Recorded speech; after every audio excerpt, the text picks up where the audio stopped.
noches y bienvenidos a Así Somos. ¿Cómo están, chicos? Muy bien. ¿Te, maestra? Bien, también. Qué bueno. Bueno, les quiero contar que en el 2008 se supo de un nuevo volcán que además erupcionó de forma trágica, el Chaitén. Ubicado en la comuna de la región de los lagos, este macizo se mostró destruyendo una ciudad completa. ¿Cómo no se sabía de él? La erupción.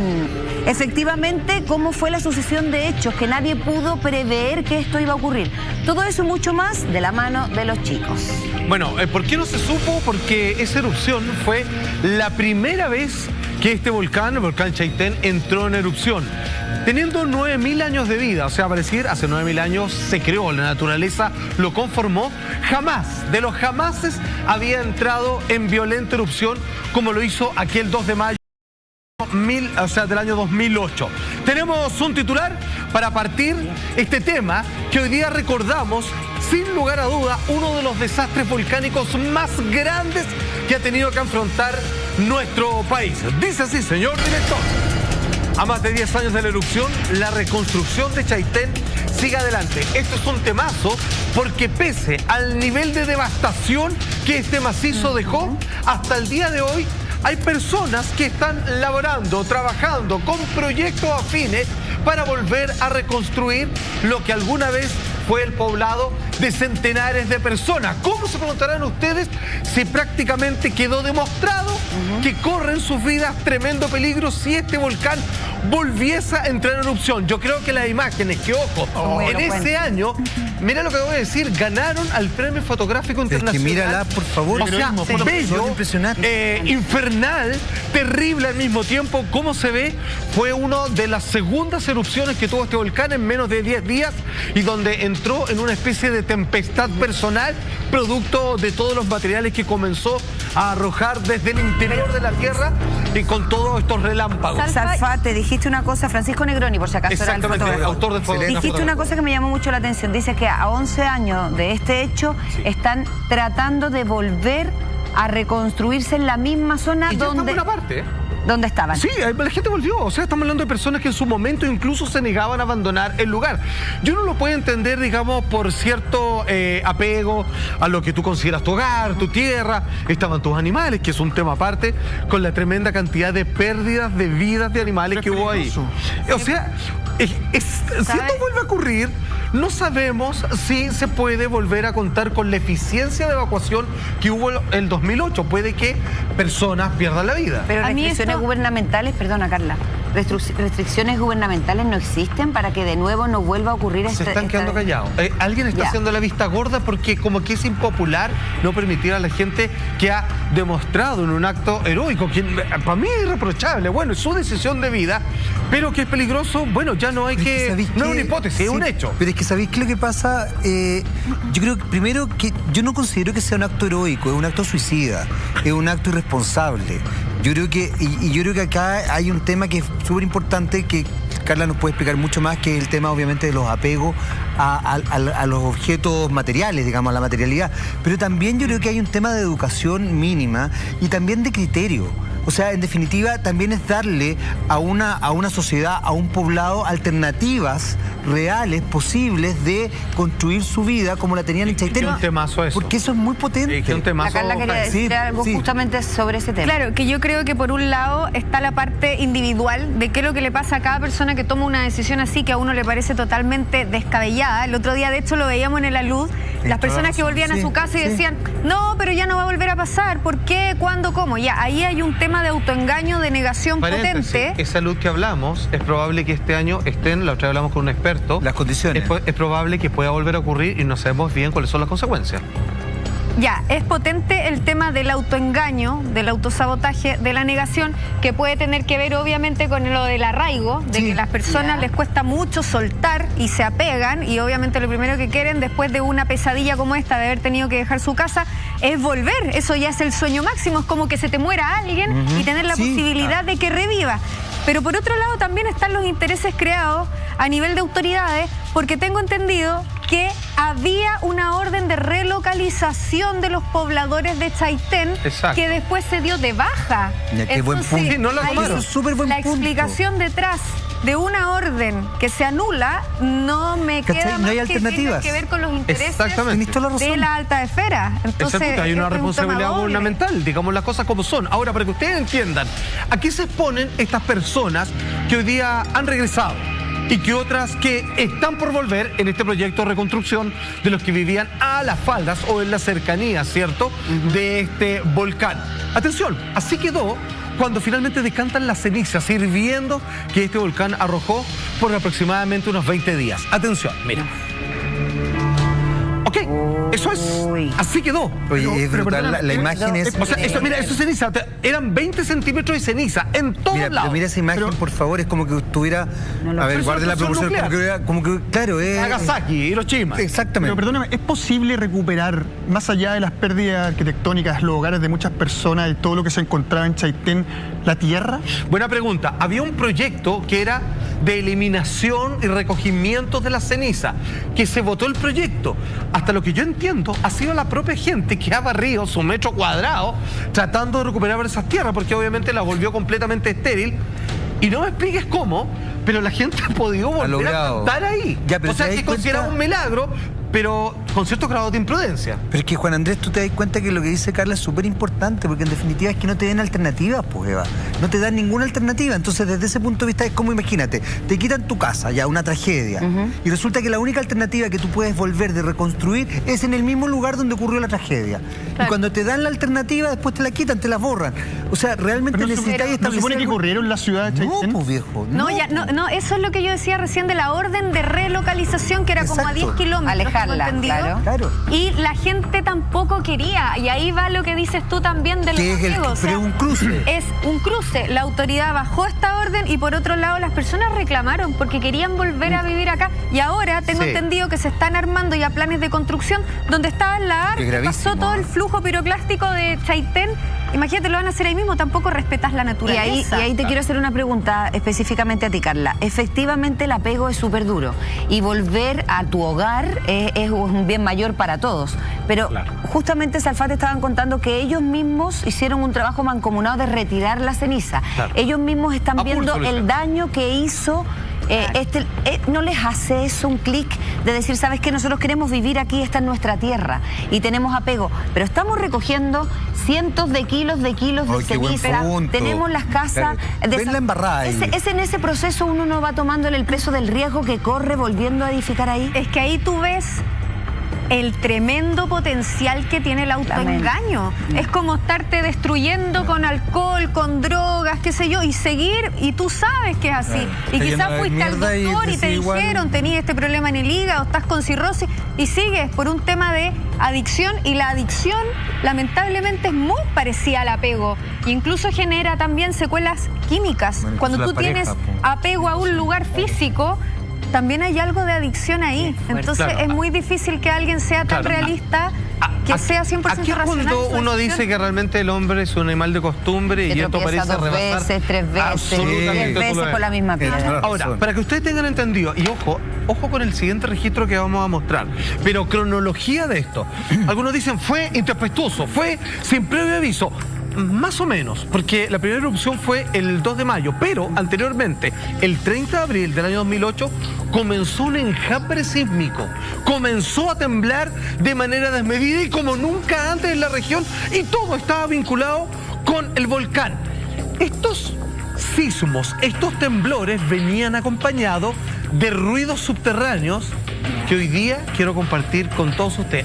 Atención, esto es para ver, pero por sobre todo, escuchar atentamente. Atención, señor director, cuando quiera.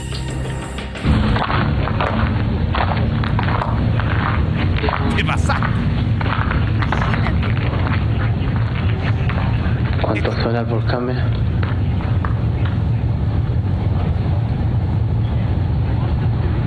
Oye, Mira. loco, que está sonando fuerte, va. ¿Dónde se escuchó esto? En Chaitén, Ah, sí, va. Futaleufú y Palena. ¿Qué pensaba la gente que esto podría estar ocurriendo en un volcán lejano? Y ellos obviamente trataban de subirse a algunas redes sociales, tratar de colocar la radio y ver si estaba llegando la noticia de que en algún lugar dentro de la región podría haber explotado un volcán. Ahora, Después simplemente se daban cuenta que eran solo, sí, temblores, pero que fueron tantos del 30 de abril hasta el 2 de mayo que varios, digamos, con todo de frente empezaron a decir, upa, esto es acá y aquí puede pasar cualquier cosa. Pareciera que cuando hay movimientos sísmicos es realmente cuando uno tiene que esperar que haya una erupción o que algo ocurra a nivel destructivo, porque no es solamente que haya actividades para haya un enjambre sísmico, sino que pareciera que son precursores de lo que podría llegar a ocurrir en el volcán. Sí, ¿cuál es el problema, Lama? Que antes de cada erupción y durante las erupciones hay sismos. Pero no siempre que hay sismos en un volcán erupciones. termina habiendo una erupción volcánica. Entonces, nosotros no sabemos si es un aviso de una erupción volcánica o simplemente esto va a quedar acá como la mayoría de las veces ocurre. Son sismos de 3 grados más o menos, ¿no? Oye, Sí, pueden llegar hasta incluso llegar hasta 5, 4, 5, 3, 5, sin ningún problema. Sí, o sea, tú lo percibes, digamos, estando en pie. Absolutamente. Estamos viendo unas Pero el ruido imágenes, impresionante. de verdad que a mí no me pueden dejar de llamar la atención. Acaba de verdad, con una... Pero es que no sé cómo decirlo. No, es que esto fue impresionante. Es impactante. Todos tuvieron... lo presenciaron, estaban ahí, tenían sus casas ahí, vivían ahí. ¿Cómo es posible que en el fondo puedan volver a arriesgarse a volver a vivir una debacle de estas características? Bueno, fíjate que este es el mayor desastre volcánico de nuestro país, a excepción en el 1932, pero acá estamos hablando de mayor modernidad, por lo tanto hay mayor densidad demográfica, es mucho más el nivel de destrucción que, por ejemplo, como sería el terremoto de 1960 en Valdivia. Mira, esa es la imagen que el día de hoy. Es que es Sería impactante. mucho más. Respondiendo un poco a lo que dice Eva de cómo es posible que hagan esto sabiendo las consecuencias, ya habiéndolas vivido, Ni siquiera, ni siquiera ellos, Carla, que gubernamentalmente de verdad no se haga un plan de contingencia, porque mucha gente quedó sin casa y todos queremos una casa, todos necesitamos un techo. Lo que pasa es que hoy día se están haciendo los locos. ¿Cómo puede pasar una cosa así? Respondiendo un poco a eso, Eva, yo creo que también y es la misma señal el solo hecho de edificar y construir ahí, porque creo que 700 años se tenía la confirmación de que no había pasado nada con el volcán Chaitén en términos de erupción. Y la gente piensa que porque no ha pasado en años, no va a pasar nunca y se arriesgan y juegan con las probabilidades. Y es un poco lo mismo que pasa en Pucón y lo mismo que pasa en Tokio. Porque también nada. Entonces, la gente suele vivir en la negación también, porque no estáis pensando siempre, chuta, si me voy a sentar acá, ¿qué va a pasar? Tengo el volcán al lado. Ahora, ¿por qué lo hacen unos y no lo hacen otros? Ahí está la psicología. Pero como súper nuestro, ¿recuerda la señora que vimos del aluvión? Decía yo. ¿Ya pasó o no va a pasar de nuevo? Pero es parte de nuestra idiosincrasia, pareciera. Asumir de que como pasó una vez no tiene por qué volver a pasar a ti. Y además de eso, respeto a la naturaleza. Claro. Es como no ser realista. Es como que me meto en el bolsillo. Yo lo hago, no va a pasar nada. Ahora hay que entender de que eso incluso valió para varios que estamos sentados acá en el panel que vivimos en la falla de San Ramón y ¿qué es lo que te dicta la que deberíamos irnos de ahí? Pero bueno, ahí está nuestra casa y bueno, esperemos que no pase nada. Este volcán en rigor no era conocido hasta el 2 de mayo. En la lista. ¿Qué ocurre? El 2 de mayo, en la noche, en plena oscuridad, explota. Así no. De la nada. Pero de la nada. O sea, los únicos antecedentes, perdón, eran estos enjambres sísmicos del que los que hablan. Nada más. Y estamos hablando de un volcán que jamás había echado humo, por supuesto, es un volcán, pero nunca había explotado, menos de la manera en que lo hizo, de una manera intempestiva, sorpresiva, y donde ningún experto en la materia siquiera estaba en la lista de los volcanes peligrosos de nuestro país, y ahora es claramente el segundo más desastroso en toda la historia del Chile desde que tiene un registro histórico. ¿Qué fue lo que pasó? Para que ustedes vean, horas después de que esto entre en erupción en mitad de la noche, así, pero como si un coloso, como si un monstruo realmente se desgarrara por dentro, haciendo erupcionar desde el fondo de la tierra. Tenemos las imágenes de lo que pasó horas después de que esto entre en erupción. Mira, así se veía el volcán Chaitén. Es que de verdad. Con columnas de humo tremendo. Mira, es tal el nivel de calor que en un comienzo ni siquiera tiraba lava porque nada alcanzaba a estar en estado ni sólido ni líquido. Todo se evaporaba con una velocidad impresionante debido al proceso de incineración. Esa columna es gigante. Pero espérate, no es solo gigante, es peligrosísima. Es que no, estaba pensando a raíz de lo que estás mencionando recién, Juan Andrés, implica que la ceniza, o sea, si nada alcanza a hacer más, a solidificar ni nada, quiere decir que esa ceniza tiene que, o sea, esa ceniza tocada tiene que haber hirviendo, tiene que haber quemado, o sea, te das cuenta porque es mucho más, a ver, al ser ceniza es mucho más posible que decante. Así es. Y es obviamente mucho más peligrosa. O sea, es venenosa, pero además es hirviendo. Es de una peligrosidad tremenda esta situación. Absolutamente. ¿Cuánto llegaron a medir esas columnas de...? Hasta 30 kilómetros, querida. 30 kilómetros. Hasta 30 kilómetros. Nosotros cuando hemos estado hablando de volcanes, ¿cuándo es complejo? Cuando llegan hasta 5, 7 kilómetros. Eso tuvo 30 kilómetros. ¿Y cuál es la temperatura? Lo que eso llega a hervir, 1700 grados. A ver, se la hago corta. Más alguien por ahí cuando chico, antes de que uno no aprendiera por las malas, le puso la mano en la tetera cuando está ebulliendo, ¿cierto? Cuando, digamos, comienza a evaporarse a 100 grados el agua y uno se quema. Se quema el vapor. Absolutamente. Ya, esos son 100 grados. Entonces son 1700. Esa columna de humo, eso es lo más peligroso, porque esto puede ser comparado con lo que ocurrió en el Vesubio, en Pompeya. Cuando eso cae, como lo que pasó en esa oportunidad que convirtió a todos los habitantes en estatuas, porque te cae encima, te cubre y te calcina.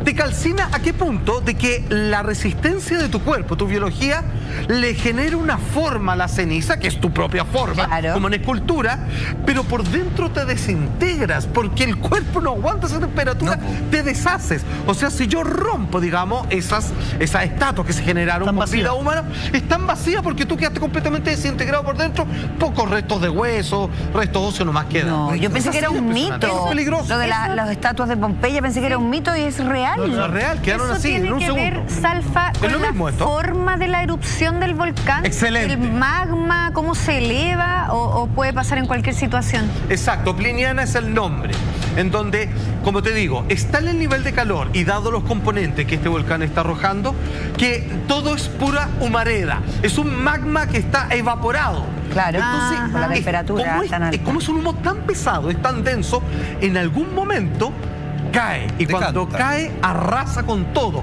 o sea, te quemas absolutamente. O sea, lo riesgoso es que esta tremenda columna decante, eso es lo realmente peligroso. Exacto. Tiene que pasar. Y que además, claro, obviamente tiene que pasar en un minuto. Hubo fallecidos que no, porque fíjate que acá hubo algo más extraordinario, que es reconocido como la evacuación más exitosa y rápida que haya tenido alguna emergencia geológica o climática en nuestro país. Que, digamos, la gente en su momento reaccionó de manera rápida, pero obviamente con la testadurez que después querían completamente muchos de ellos volver.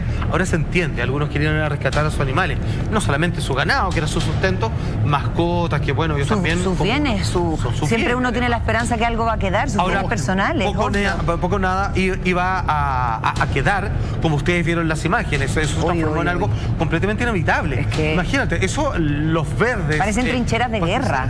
Impresionante. Ahora, ¿cuánto? Toda la razón.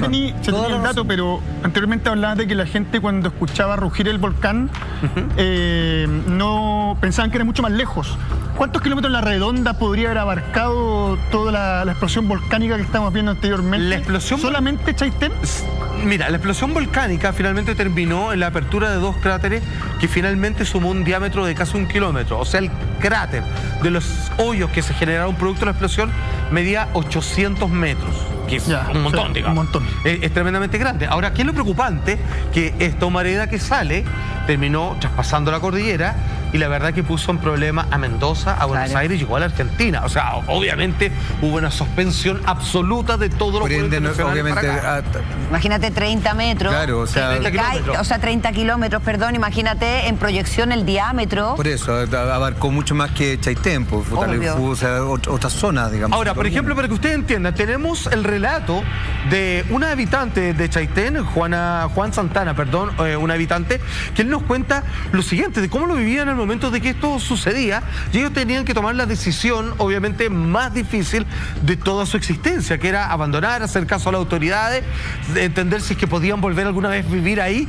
Dice él lo siguiente: fue la explosión y al rato empieza a caer ceniza, no tanto como pudo haber sido, pero cayó.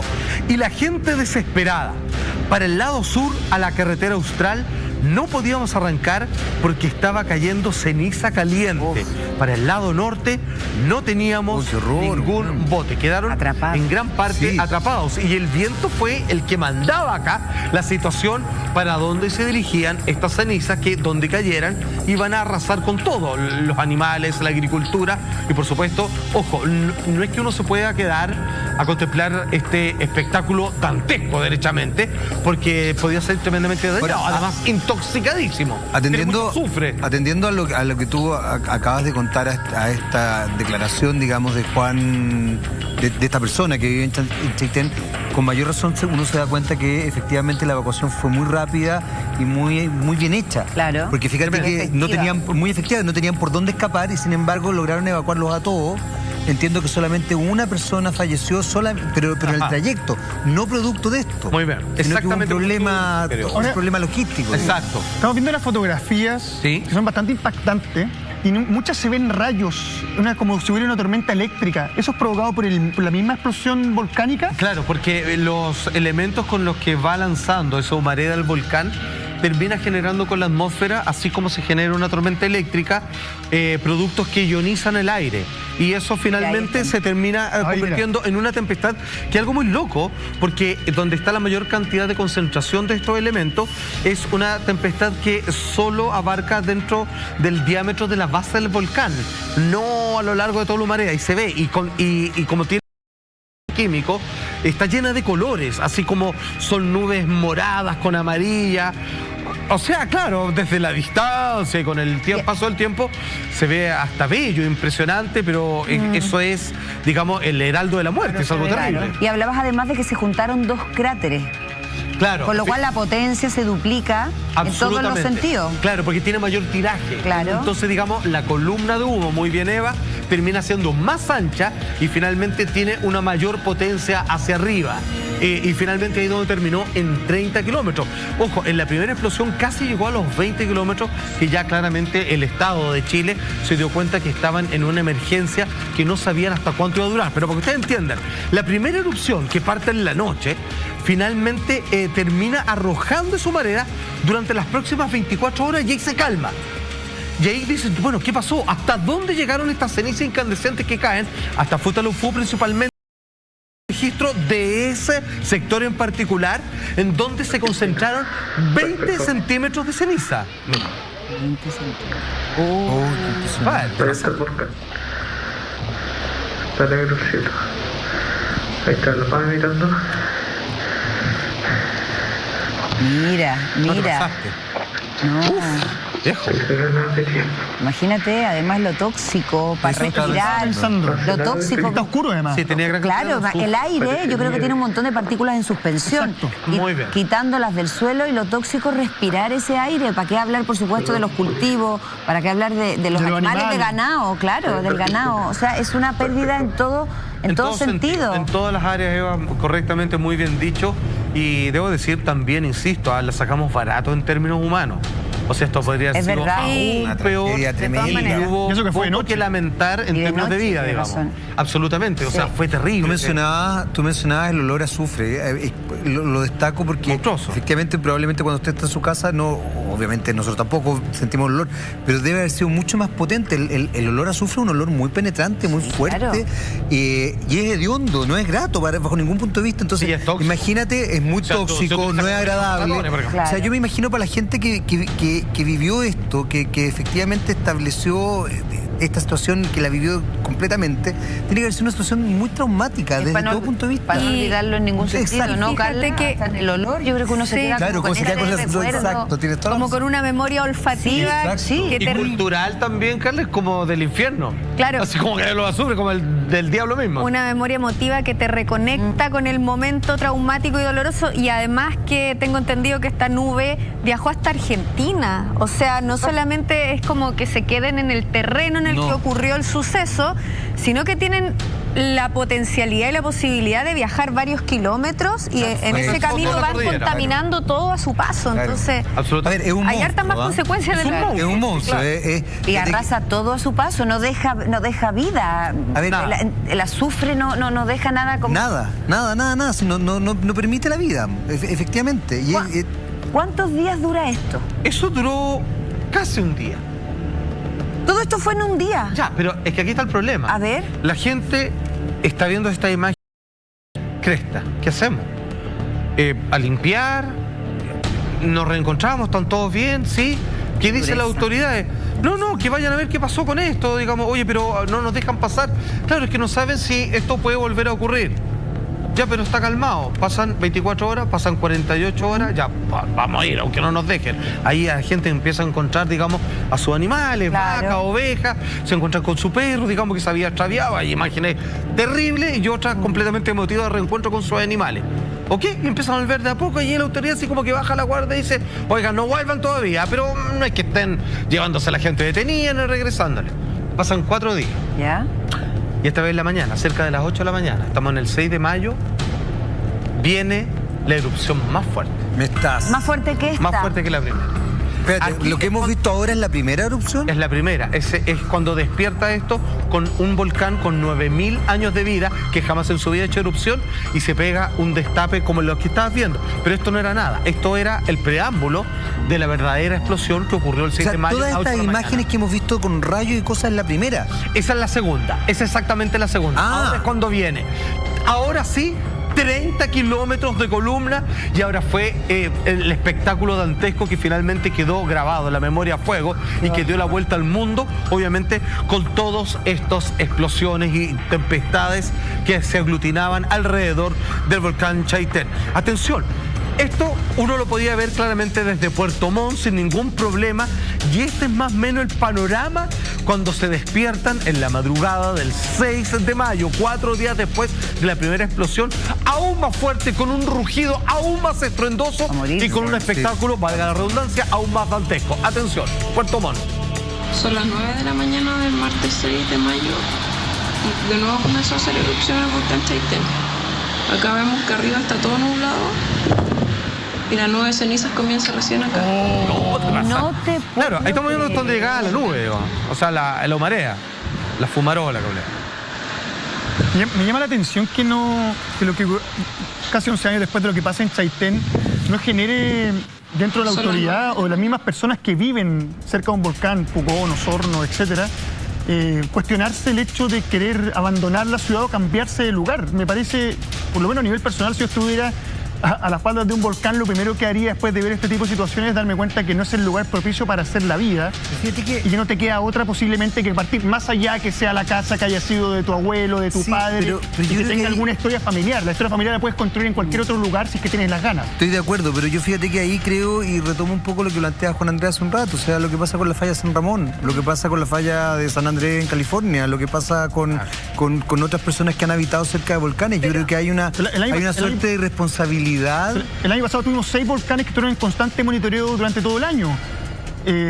Por suerte sin ninguna explosión fatal para las personas que están ahí, pero igual hay que tenerlo en ojo. Recuerda lo que hablamos hace algunas semanas respecto a Nevados de Chillán. Eso donde se encuentra el centro turístico de esquí. Estábamos hablando de que efectivamente estaba un poco en actividad y la gente sigue esquiando. Y es más, hay casas en las faldas del volcán y casas bonitas, casas ricas. Y la gallada, además, lo que tú decís, Eva, la gente esquiando. Por eso. Si la gente a ver, si hay una cosa y una suerte de inconsciencia. La gente ha seguido esquiando con el volcán ahí en pleno. Que yo creo que cuando tocamos este tema hablamos como de una característica tan humana, que es cuando tú te quedas en algo tóxico, pero en cualquier tipo de cosa sucede lo mismo.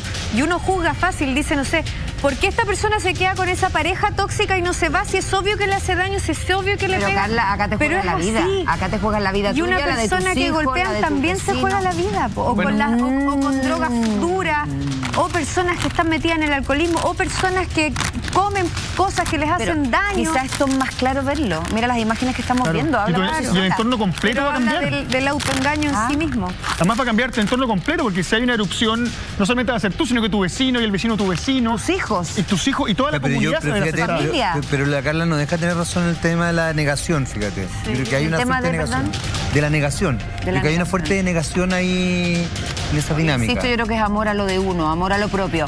Pero yo veo que Salfate acá tiene amor a los bravos y ya... ¿Qué es lo de buena. Pero hablábamos efectivamente de que la Carla tiene razón con el tema de que uno le cuesta cortar con ciertas situaciones complejas. Efectivamente, lo comparas con el maltrato, lo comparas con las drogas, pero acá además de correr riesgo tú, corren riesgo los tuyos, corren riesgo tus hijos, corren riesgo, y entiendo el apego a lo material, y entiendo que el hogar de uno, pucha, que es importante. Ya, y vuelvo a retomar solo un paréntesis, porque esto es un dato nuevo para la causa. Tiene que ver un poco con lo inesperado. El geólogo que tuvimos la otra vez acá, ¿cierto? Cuando hablamos con los terraplanistas y todo eso. Sí. La otra vez lo invitamos en el matinal y comenzó a salir el tema de la falla de San Ramón. Y él decía, es difícil saber porque la última vez que esto estuvo activo fue hace 7.000 años, etcétera, etcétera. Pero le digo, pero usted proyectando, esto es lo que alcanzan a entender, porque se está haciendo un proyecto definitivo donde van a sacar conclusiones ahora en esta semana de qué podría pasar. ¿Y qué se ve? ¿Podría ser algo terrible, digo yo? Y él me dice, no es difícil, es difícil saber si es cierta, pero podría ser muy desastroso. Él dice. Y la deja ahí y yo le sigo preguntando y ahí quedé. Y ahí vivimos, querido amigo. Entonces, bueno, son Pero cosas... es que uno ya está ahí, digamos. Exacto. Ahora, lo loco, y Está yo en la entiendo... comodidad. Vivimos arriba de la muerte. Pero ¿sabéis qué? Lo loco es lo que dice la Eva, que efectivamente cuando ya vives el desastre, cuando ya pierdes la casa, cuando ya pierdes la situación, cuando tienes riesgo de perder familia, lo loco es que tú decidas volver a un lugar donde efectivamente... Una vez que ya pasó. Claro. Porque hay una situación de verdad, yo entiendo el apego, pero yo encuentro que ahí hay una cosa muy particular del ser humano. Es que es parecido al tema de la zona de confort. Es tan cómoda la zona de confort que es lo que más cuesta es dejarla. Entonces la gente siente que en el fondo es volver como a la situación uterina. Ahora, el hogar es la situación uterina. Entonces yo creo que tú cortas con eso. A lo mejor pasas una tragedia y es terrible, te tienes que ir y aún así te sigue tirando más la zona de confort que la tragedia que viviste. Ahora, yo no me puedo ni imaginar lo que fue para los habitantes de... Esta segunda erupción. y despertar el 7 de mayo. Absolutamente. Con toda esta erupción inicial más esta segunda que los golpea aún más. Espérame, fue el 2 de mayo. Esta fue en la mañana del 6 de mayo. Claro. Ok, y te decían, no te pasaste, ahora sí que se vino con todo. Como decíamos anteriormente, la ceniza de Argentina, a la ciudad de Esquel, a las provincias de Río Negro, Neuquén, Mendoza y Buenos Aires. Ok, pasan 24 horas y un poco más, y en la noche del 7 de mayo, otra erupción. ¿De nuevo? O de nuevo. O sea, espérate. Despiertan el día 7 y empiezan el día 6. O sea, el día 6 tienen la segunda a las 8 erupción. de la mañana. Despiertan Tremendo. el 7, todos preparados para sacar de nuevo la ceniza, volver a rearmarse y volver a construir sus hogares. Y ese mismo 7. A las 11:30 de la noche aproximadamente, otra vez a oscura, vuelve a hacer erupción, una nueva erupción. Ya se habían juntado dos cráteres. O sea, el principal se rompió tanto, digamos, esta montaña, que se generó un segundo agujero que en conjunto se sumó un diámetro de casi 1 kilómetro, de 800 metros, tirando una fumarola gigante hacia arriba. Ahí, ya, eso fue el 7 de mayo en la noche. Ahora, ¿qué es lo que pasó? Para el 10 de mayo ya estaban confirmados un desastre generalizado. Se desbordó el Río Blanco, por ejemplo. Ahí, obviamente, ya las pérdidas estaban completamente a la vista. ¿Cómo era el panorama de Chaitén a esa altura? A 8 días, una semana después de la primera erupción, más o menos así. Atención. Oye, el desborde del río me imagino que es por la cantidad y el volumen de cenizas y material que hace que el río en el fondo se desborde sobrepasado. y que termina siendo otra tragedia que se suma a la del mismo volcán. Absolutamente, el 95% de la ciudad quedó cubierto. Mira, imagínate, enterrado en esta ceniza, porque al desbordarse el río, imagínate que ya está todo con estas cenizas incandescentes tóxicas, el río, producto de echarle tierra en el fondo en cantidades industriales, pero mira, se desborda y queda todo... Está enterrado hasta el final de las ruedas, Alfate. Por supuesto. ¿Cómo moverlo? Y no tienes dónde ir. El problema es que como es material geológico, esto se seca, ¡pum! Y queda como el cemento. En el agua, claro. Absolutamente. O sea, no es como... No es ceniza ya no es como algo que podamos ver con la mano. Cambió la geografía del lugar. Pero completamente, o sea, quedó sobrepavimentado con material tóxico volcánico. O sea, es que yo creo que las imágenes son completamente gráficas. Eso es un pueblo fantasma. Absolutamente. No quedó nadie. O sea, para que ustedes entiendan, dicen, ya, no hubo más explosión volcánica, no. Pero es invivible, no puedes ir para allá. Eso, es invivible. Y eso yo creo que es el punto más importante de esta conversación. Darte cuenta no solamente por la experiencia de lo sucedido, que no se puede vivir ahí porque ya es un hecho, sino que también porque los estudios decretaron como inhabitable esta zona. Entonces, las autoridades no se meten ahí a restringir la posibilidad de estar viviendo en ese lugar y de nuevo está llegando la gente y de nuevo están con planes de construcción. Es inhabitable, es invivible. Claro, ahí debería haber un Estado mucho más preocupado que efectivamente ponga el límite. Absolutamente, porque finalmente se trata de salvar vidas, pues, Eva. Claro. Si ese es el punto. Claro. Ese es el resguardo. Ese es el resguardo, claro, es así de grave. No, también como ser humano, Lama partió diciendo que era un milagro casi que ahí se haya podido hacer la tierra fértil de nuevo. Y que incluso se ha empezado a sembrar. Y, de nuevo. Bueno, a lo mejor uno dice, ay, mira, esto es una señal, ¿viste? De nuevo estamos de nuevo plantando, estamos de nuevo... ¿Te fijáis? La gente mucha gana de lo que necesita. Súmale, Eva, que hay gente que nunca se fue de Chernobyl después del desastre nuclear. Es horroroso. Por ejemplo. Y hay de mutaciones y un montón de cosas más. Ahí está hablando de radioactividad. Ahora, ¿saben? Para que ustedes entiendan, hace llegó Argentina, créanme que no hubo un problema que también ha llegado esto a Bariloche, ¿cierto? A uno de los sectores más pintorescos de los vecinos trasandinos. Claro, que esto es como, los que han ido para allá es como un cuento de hadas. Esto es como lo más europeo, digamos, que tenemos al otro lado. Y fíjense que quedó, no podían creerlo, que finalmente quedó parecido a Chaitén, solo que en una menor cantidad, pero la caída en la precipitación de ceniza afectó a Bariloche prácticamente de la misma manera. Pero claro que sí. Ahora, esto es re complicado. A ver, para que ustedes entiendan, como era incandescente, al caer sobre bosque nativo, se generaba incendio instantáneo. Se perdieron de un plomazo 2.500 hectáreas de bosque nativo. Así nada. Esto pasaron 10 días y se generaban incendios en todas partes. Eso sí es irrecuperable. Absolutamente. Eso sí que es irrecuperable. Hay décadas para que vuelvan a crecer. Siglos por lo demás. 2.500 hectáreas fue lo que se perdió y como vieron las imágenes de Bariloche, también donde los argentinos no podían creerlo, digamos, que un desastre ajeno, geográficamente hablando, militarmente hablando, les haya llegado. No, pero un desastre de este nivel con un que llegó al número 5 en su escala de destrozo, me parece que va a ser un problema no solamente de los que están viviendo Chaitén, sino tanto a nivel país como el país que esté colindando con el nuestro y se encuentre cerca de esta zona. Lo mismo de pasar cuando hablábamos de los volcanes en Italia, que podían terminar cayendo al mar y provocando olas en otro sector del Mediterráneo, etcétera, etcétera. Pero es que ahí lo que dice Juan Andrés tiene toda la razón. O sea, una cosa es la geografía y otra cosa es el mapeo. O sea, ya, nosotros decimos el límite entre Chile y Argentina, pero la verdad es que la naturaleza le importa un carajo eso. Dice, uy, la ceniza tenemos que cortarla acá nomás. Porque esto es de Chile, imagínate. Patón cadena, o sea, inevitablemente si algo afecta a un sector va a terminar afectando a otros, como cuando hablamos de la economía, cuando se congela Chicago y inevitablemente, aunque estemos muy lejos, nos va a terminar afectando a todos nosotros por igual. Claro, por supuesto. Pero además el fenómeno afecta por esto, porque la geografía es esa nomás. Ahora, el 26 de mayo seguían los vientos y las cenizas, así como ustedes vieron lo que había pasado en Bariloche, terminaron cayendo en Hornopirén e incluso Osorno. Ojo, supuestamente hoy día esto está bajo control.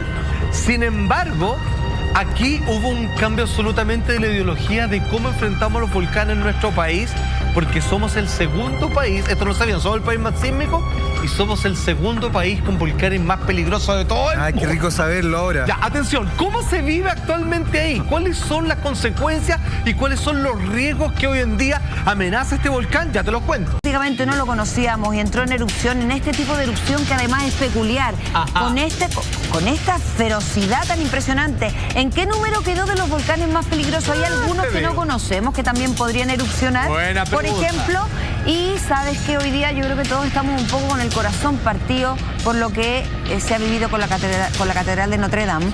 Una pena, una pérdida de la humanidad. Tal cual. Todo eso y mucho más, pero tenemos datos.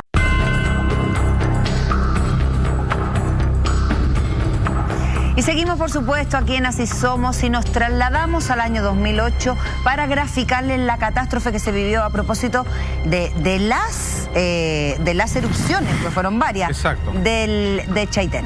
Y que fueron grado 5, para que ustedes entiendan. 5. Es la máxima medida que se tiene para cuál es el nivel de potencia, de explosión o eruptividad de un volcán. Fue la máxima, como a excepción del Kizapu 1932.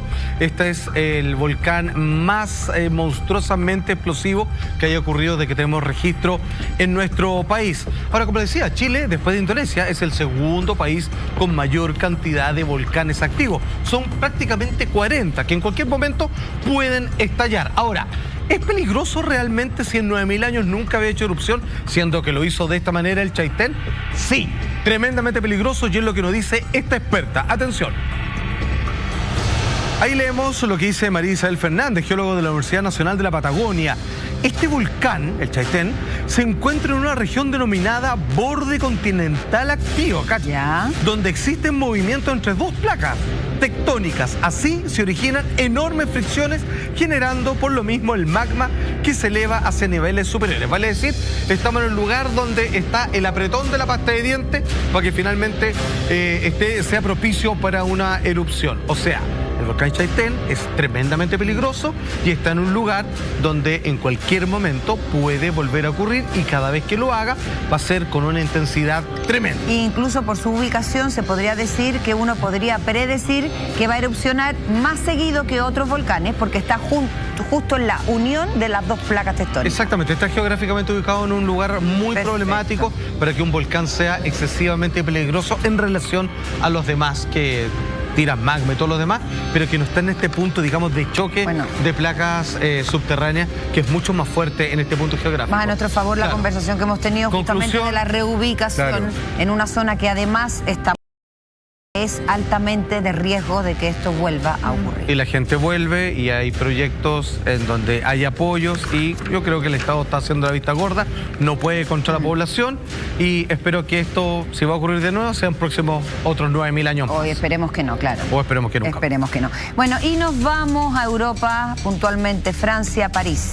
La verdad es que ir a París y no visitar la Catedral de Notre Dame era un delito. Sí, un Desgraciadamente, ahora en este próximo tiempo, sí, por lo menos esta nunca más la vamos a volver a ver, porque un feroz incendio la consumió por completo, dejando estas postales, estas fotos que usted está viendo. ¿Qué pasó? ¿Por qué ocurrió esto? Cuéntanos todo, Lama. Sabemos que estás bien metido en este tema. Por suerte, la última información indican que la estructura principal de la Catedral de Notre Dame no logró ser consumida por los fuertes incendios. Hoy, en este momento, se encuentra todo bajo control. Hay 6 horas más en París específicamente, o sea, son para ellos 10 para las 7 a.m., por lo cual las informaciones van a empezar a reaparecer a partir de ahora, entendiendo qué pasó, cómo ocurrió y cuáles son las medidas que se van a tomar de acá para adelante. Antes de comenzar a conversar este tema, revisamos el siguiente titular. Notre Dame. Un gran incendio afecta a gran parte de la Catedral de París y provoca la caída de una de sus emblemáticas torres.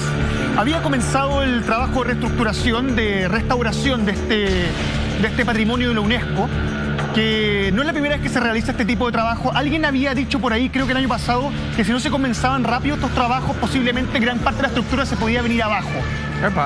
Recordemos que es una catedral que tiene 850 años de historia y que ha vivido distintos momentos de la historia francesa. Incluso quedó muy dañada después de la Revolución Francesa, específicamente, por lo cual ha tenido que tener distintos momentos de esa regla. De hecho, el libro, que no se llama El Jorado de Notre Dame, se llama Nuestra Señora de París, de Víctor Hugo, específicamente, más allá de contar la historia de Quasimodo, lo que buscaba era poner este edificio como protagonista y que la gente volviera a tomarle cariño y entendieran de que era muy necesario restaurarlo nuevamente. Ha pasado por distintos procesos de restauración y actualmente, hasta las informaciones que manejamos en este momento, es que eso habría provocado el incendio. El hecho de que hay distintos materiales eléctricos y distintas torres que están rodeando la catedral para poder restaurarla, los trabajos. Y en definitiva no estaba en buenas condiciones. No estaba en buenas condiciones. Entiendo. Hay que destacar que obviamente el municipio de París estaba en un momento muy importante respecto al rescate de sus obras arquitectónicas y también de sus obras de arte. Eso es algo que se estaba haciendo hace un tiempo en relación a esto.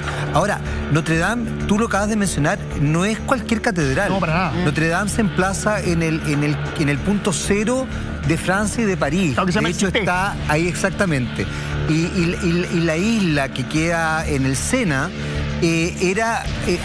Notre Dame se emplaza en un lugar bien emblemático desde un punto de vista religioso, porque supone que ahí se hacían rituales celtas en algún minuto, y además está la primera iglesia, que creo que es la iglesia de San Bautista o algo así, donde efectivamente se destruye y se emplaza Notre Dame. Hay que recordar que Francia además tenía que ver con los papas. O sea, Francia era, y París era no era el Vaticano, era el lugar donde estaban los papas. Exacto. Entonces, este lugar es muy emblemático, no es solamente la postal de hoy nos quedamos en Notre Dame. Notre Dame es emblemático para la cultura católica, para el mundo occidental, tiene una serie de referentes bien potentes. Que sea emblemático, tal cual dices tú, no es nos quedamos sin una construcción importante, sino que nos quedamos sin parte de nuestra identidad. Tal cual tú decías, esto fue construido sobre ruinas celtas y también cuando estaba el Imperio Romano. Es un punto energético. Y además un punto identitario, es un lugar que está en el inconsciente colectivo de toda esta población. Entonces, querámoslo o no, y también del mundo. Claro. Esto va a tener repercusiones. Y en Semana Santa, no es menor, ¿eh? Y en Semana Santa. Hay hartos elementos ahí. Pusieron todos a cantar el Ave María.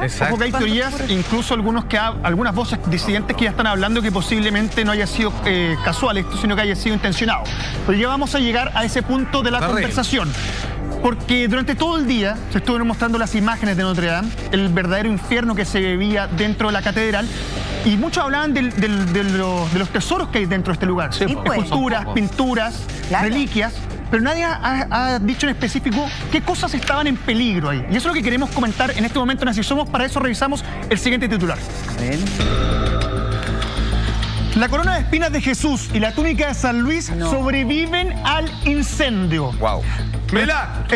Padre de la Catedral de Notre Dame aseguró que salvaron los tesoros religiosos de esta emblemática iglesia. Estamos viendo en imágenes la corona de espinas de Jesucristo que está dentro de este relicario que está hecho también de oro. De oro, sí. Y que, como alguna vez comentamos en el programa, en algunas épocas del año vuelve a florecer. Sí, recuerdo que genera unas pequeñas florcitas blancas, si no me equivoco. Sí, en algún momento lo envolvieron así porque muchas personas querían un pedacito de esta corona, y en algunos, como gestos de gratitud de una iglesia a otro monasterio, le sacaban una espinita en esto, pero en algún momento dijeron, ya basta, no me va a quedar nada. Claro, y la envolvieron en esta capuchita que también tiene como un relicario de oro. La más, sácame de la duda, al ser en el fondo la reliquia, porque efectivamente hay frescos de pinturas y esculturas y todo, pero esta es la reliquia.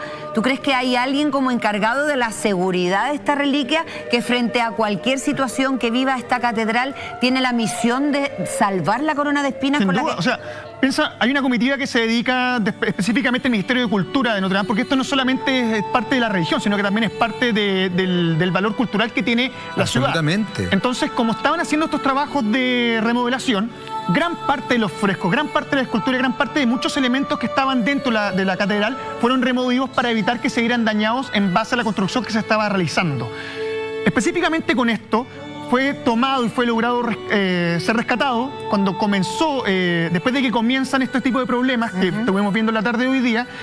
Y además no solamente se logró sacar esto, sino que también se logró sacar la túnica de San Luis, que perteneció al rey Luis IX, último monarca europeo, y esto no es menor, que se embarcó en la cruzada para recuperar Jerusalén. De hecho, él es el que trae, claro, ¿no? comentábamos la pauta de que él sería quien trajo la corona de espinas directamente de Jerusalén y venía con esta túnica, la túnica de San Luis, ese día entrando a la ciudad, triunfante obviamente porque traía un elemento único que posiblemente quedaría resguardado para siempre en la catedral. Es que ¿sabéis qué, Alfredo? Porque tú estás mencionando cosas re interesantes, porque desde el punto de vista histórico, la catedral de Nuestra Señora de París, de Notre Dame de París, es fundamental. Piensa que en la catedral de Notre Dame de París se casa Felipe el Hermoso, no el Felipe el Hermoso de Juana la Loca español, sino que uno que estaba varios años antes, como 200 años antes, que uno de los reyes más duros y más adustos de Francia, que además hay una novela maravillosa que se la recomiendo que se llama Los Reyes Malditos, porque justamente es el que acaba con la Orden de los Templarios, donde están justamente II. A ver, y justamente ahí están está este Luis del que tú hablas, sí, que es el que llega con esta cuestión. ¿Por qué? ¿Por qué es tan importante esto? Porque él acaba con la Orden de los Templarios y entonces establece y fortalece el culto católico. Entonces, lo que quiero decir es que, en definitiva, esta catedral tiene muchos más elementos históricos que la consagran como un hito, como bien decía la Carla, muy potente para la humanidad. Claro que sí. Que nos va nutriendo de muchas cosas. Es transreligioso. Simbólicamente es potentísima. Y imagina, no era lo único que contenía de un alto valor para el mundo católico, digamos, sino que... Dos más. A la última hora se logró averiguar. Piensa que desde que comenzó el incendio, 10 para las 7 de la tarde, tenemos 6 horas de diferencia con ellos, hasta las últimas informaciones, no podían entrar porque el edificio no se había enfriado. Sí. La gran estructura de toda la catedral de Notre Dame. Colapsar también. Exactamente. Entonces, piensa que ya el agua de los bomberos generó muchos problemas. ¿Qué más se logró rescatar? Un pedazo de la cruz, donde Jesús murió crucificado después de 3 días. Y uno de los clavos que habría atravesado una de sus manos cuando fue crucificado. Dos elementos que sin duda para el mundo católico, tomando en cuenta que este viernes es la Semana Santa, tienen un valor inconmensurable. O sea, son elementos que son irreemplazables mañana frente a cualquier situación, porque un fresco o una escultura se puede recuperar. Claro. Pero perder un elemento de este tipo, que tiene un poder no solamente desde el punto de vista de lo que son, sino que también del simbolismo que tienen.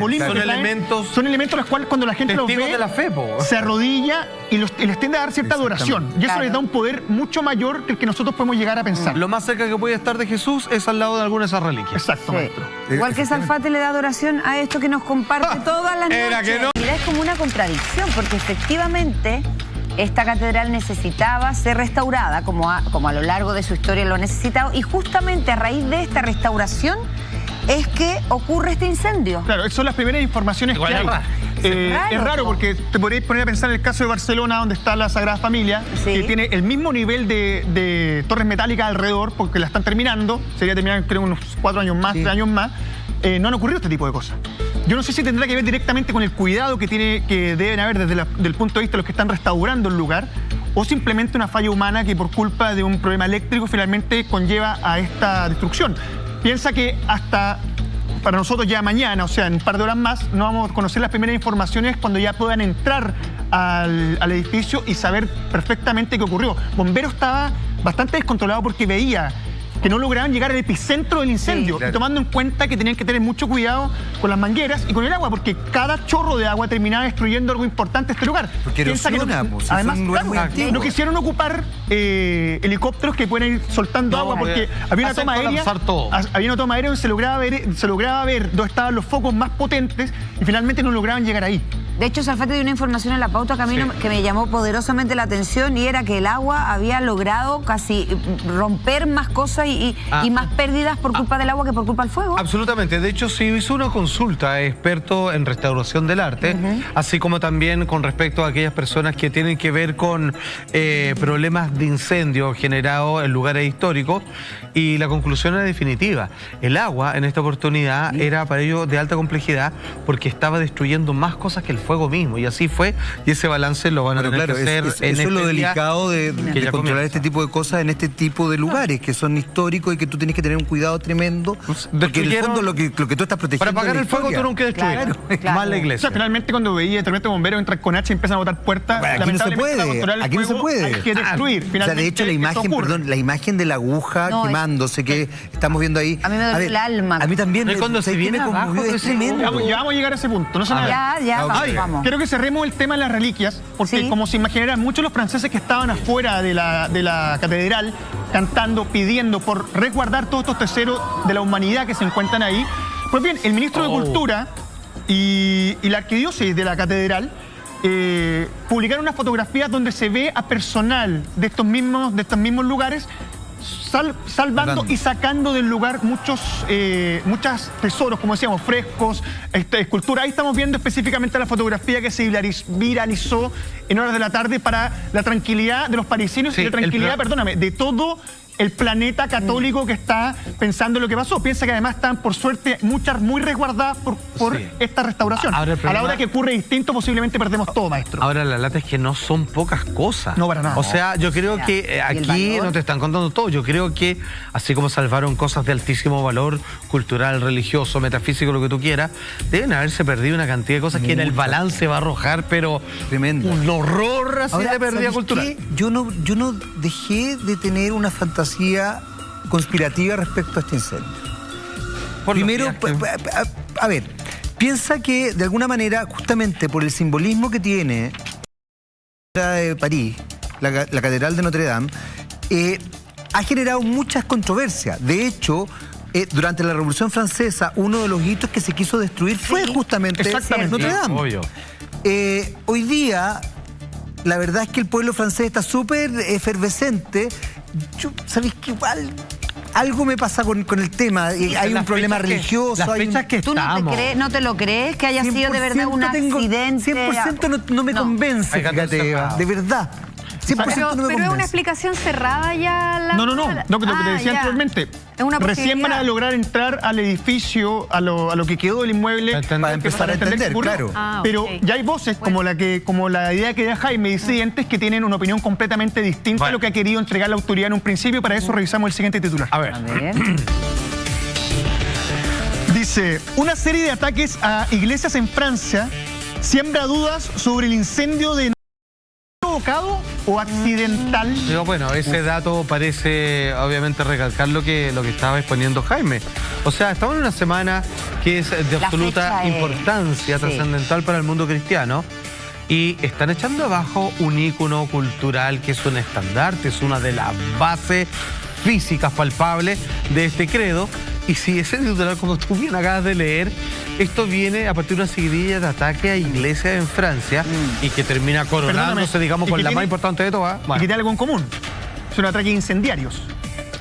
No son ataques, no es como este fue incendiario y los otros no. Claro. Todos han terminado lamentablemente en un incendio. Es como un ataque infernal, también tiene algo de simbolismo, ¿no? Si es como el infierno en la iglesia. Yo no quisiera estar en el pellejo si es que eso fue así de la persona que incendió Notre Dame. O sea, los franceses, los parisinos en este minuto de verdad están en un duelo absolutamente. No, va a volver la guillotina. absoluto. Claro. Vuelve la guillotina con esto, pero te Ahora, juro. te comento, les doy un poco de datos para que podamos seguir conversando respecto a esta idea de que si fue accidental o fue provocado lo ocurrido esta tarde en Notre Dame. La iglesia parisina de Saint-Sulpice, que es del siglo XVII, donde se filmó el Código da Vinci, maestro. Claro, del Santo Suplicio. Sufrió un incendio que ha dado la vuelta porque las sospechas más claras son de que fue provocado. De hecho, habían 4 personas en su interior cuando comenzó el incendio que terminó en las grandes puertas de la iglesia viendo cómo salían las llamas hacia afuera. Y estamos viendo la imagen. Ay, qué pena. ¿Cuándo Perdóname. fue esto, Lama? Esto fue específicamente hace menos de un mes. Pareciera que han ido poco a poco realizando estos distintos ataques en distintos lugares en París. Porque Bueno, porque otras son de 2 piedra, eso no iglesias queda nada. parisinas fueron vandalizadas. No solamente esta que estamos revisando. 12. No, ya. Ya, pero a ver. Ya, perdón. Ya, Vandalizadas, que son rayadas. Sí, obviamente. O sea, si alguien robadas, dice que es etcétera. casual lo que pasó hoy día, cortala. O sea. Es que sabéis que a mí no me extraña porque efectivamente yo creo que el credo católico, la iglesia como representante del credo católico está siendo tremendamente cuestionada. Y obviamente pueden existir, puede darse. Estoy especulando, por favor, no tomen esto como una verdad, estoy simplemente conversando del tema. Pero puede ser que efectivamente que cédulas muy contestatarias y muy extremistas, efectivamente vean que esta es una forma de destruir finalmente los grandes hitos que representan la Iglesia Católica. Porque, perdona, las otras que han sido también robadas, saqueadas y todo, coincide con esta fecha, hace un mes, hace dos. ¿En cuánto tiempo han sido 13 iglesias? En menos de una semana. Me estás molestando. Te voy a dar un dato. Oye, pero ¿cómo nadie prendió la alarma? Específico. ¿Sabes por qué, Juan Andrés? ¿Por qué? Porque lamentablemente 3 iglesias francesas son diariamente objeto de vandalización.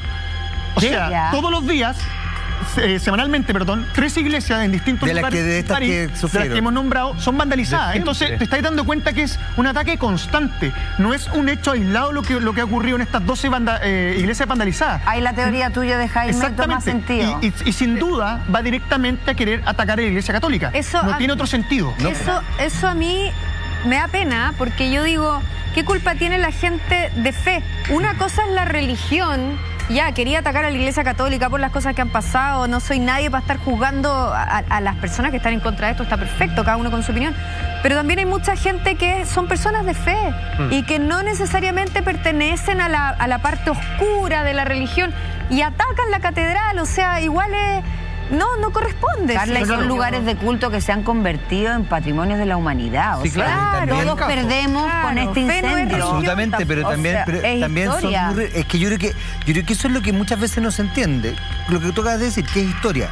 Porque yo creo que la representatividad finalmente, el símbolo que hay detrás, es lo que insisto, especulación absoluta, a una persona más extremista, ese símbolo es lo que quiere destruir. Exacto. No entendiendo que detrás de esto hay una historia muy interesante, que detrás de esto, por ejemplo, tiene que ver con el concepto de lo que es la arquitectura gótica, con la concepción del mundo divino, un legado para la humanidad. Que hay miles de cosas bonitas. Es como las torres gemelas de la cristiandad, digamos, para los franceses. Eso es un ataque de ese nivel. Claro. De hecho, súper importantes también históricos que sucedieron ahí, como ponte tú, que fue coronado Napoleón.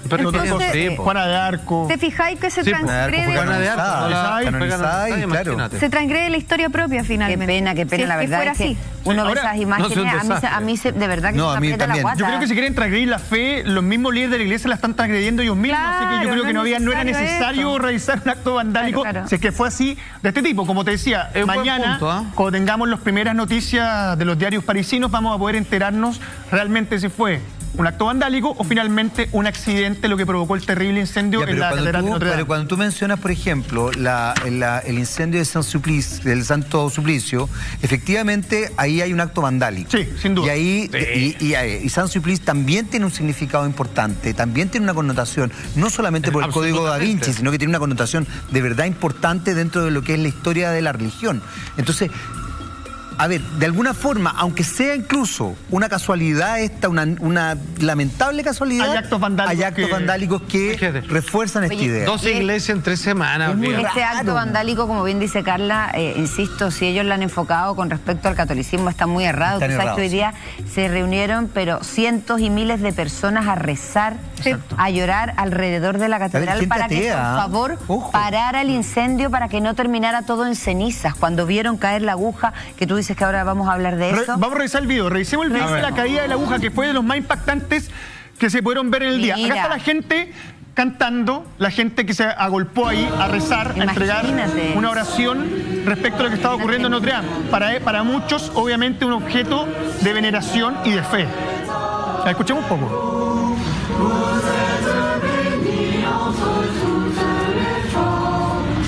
Ahora, para la gente que quiere separar con este tipo de actos, esto termina uniendo mucho a las personas. Estamos viendo en el fondo el incendio que vivía la catedral, lamentablemente, en Notre Dame esta tarde. ¿La conocieron? Sí, yo tuve la suerte de conocerla. Sí. ¿Y tú, Carla? Yo tampoco. Sí, una cosa preciosa. Me pasó lo mismo. Está al lado del Sena, está tan cerca como la estación. Es una isla, claro. Nunca he ido a París y me pasó lo mismo, ponte tú, con las Torres Gemelas, que son tan emblemáticas, estandartes que uno dice, ya no los vi, voy a ver otra catedral, seguramente se va a restaurar y todo, pero esta no, nunca más. O sea, esto se va a restaurar. De hecho, la UNESCO se comunicó con el gobierno francés para prestarle toda su ayuda. De hecho, Emmanuel Macron habló posteriormente, habló del mismo lugar de los hechos, explicó que se iban a levantar, que esto era un golpe muy fuerte para algo que representa brutalmente a París, pero que van a tener que poner plata no solamente a nivel nacional, sino que van a pedir ayuda a nivel internacional. Así que cuando te pidan en el supermercado una colecta mundial, es para dejar para la iglesia. Oye, pero fíjate que no deja de ser potente el tema político. Hoy día Emmanuel Macron ayer, Emmanuel Macron iba a hablar a las 8 de la tarde, a las 8 de la noche, en cadena nacional para referirse a los conflictos que hay con los gilets jaunes, con los chalecos amarillos. Exacto. Y iba justamente a dar soluciones. Y a raíz de para que ustedes se den cuenta el nivel de importancia que tiene, no solamente histórico, sino que también político o emocional para el mundo francés y para el mundo, para todo el mundo, por lo menos el mundo occidental, que no dio esta conferencia de prensa súper importante, porque no es menor el problema que está viviendo allá, sino que paró todo, se fue a este lugar, se juntó con la alcaldesa de París y habló de este tema puntualmente, y justamente hizo el llamado que tú estás mencionando, Alfredo, diciendo que esto era una tragedia para la humanidad. Y ojo, como tú mencionabas la UNESCO, efectivamente el resto de la humanidad lo toma como una tragedia propia. Por supuesto. Sí, claro. Yo creo que una tragedia para todos. Vamos a revisar la imagen de la caída de esta... La aguja. La aguja principal. La estamos viendo. Ojo, esta aguja, mucha gente se pregunta cómo pudo arder tan rápido. Está hecha principalmente de madera, sí, y tenía de madera, una parte de aleación metálica. Pesaba bastantes toneladas. No era llegar y botarla. Eso te demuestra el poder de su país. Mira. No, te pasaste. No, sí. Qué pena, de verdad. Claro, es que, mira, un poco lo que preguntabas tú, Eva, haber visto esto. Y uno, bueno, wow, es tremenda edificación. Y compararla con estas imágenes viniendo hacia abajo, Nada que ver. es que sabéis que es realmente desconsolador.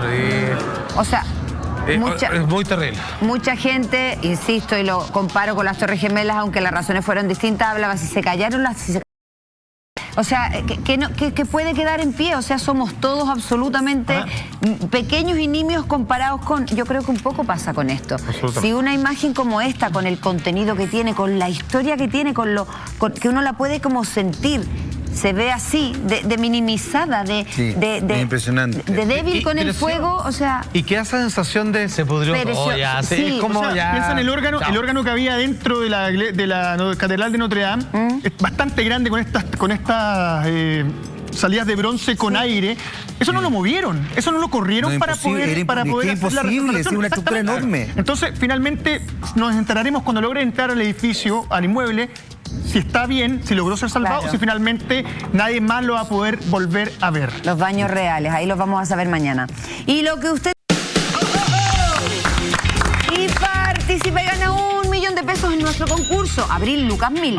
Envía Lucas al 7979 y responde la trivia. El sorteo será aquí en Así Somos este 30 de abril. No puedes perdértelo. Qué bonito. Nos hubo una donación sorprendente. Un McDonald's francés, así como un Farcas de allá, decidió donar ya 100 millones de euros para la reconstrucción. 100 millones de euros. Exactamente, para la reconstrucción de la Catedral de Notre Dame. Hay que esperar mañana las próximas informaciones para saber cuál es el daño real que tuvo este lugar. Vamos a actualizar toda la información. ¿Y qué trae Expedientes ese? Hoy día tenemos lo siguiente, querida amiga, en estreno exclusivo directamente desde Australia. Upgrade. A este hombre lo cambian genéticamente. Bueno. Le colocan un chip que se termina transformando en una inteligencia artificial. Mira, me gustó. Tenía 200 películas que hay antes de morir, 190 el último Samurai. Buena. ¿Cuántas veces copiaba? Hasta Avatar le copió. Tal cual, me. Y original. Los 10 mandamientos. Esta Semana Santa, los 10 mandamientos. Mira qué bonito. Esa imagen. Imagen Dioses y reyes que hay que ver eso. ¿Cuándo? Ahora en Expediente ese. Acá. ¡Ay, qué horror! Buenas noches. A las 12 me llegó súper fuerte, a las 12 aquí en Así Somos. Me haya volado un ojito, pues,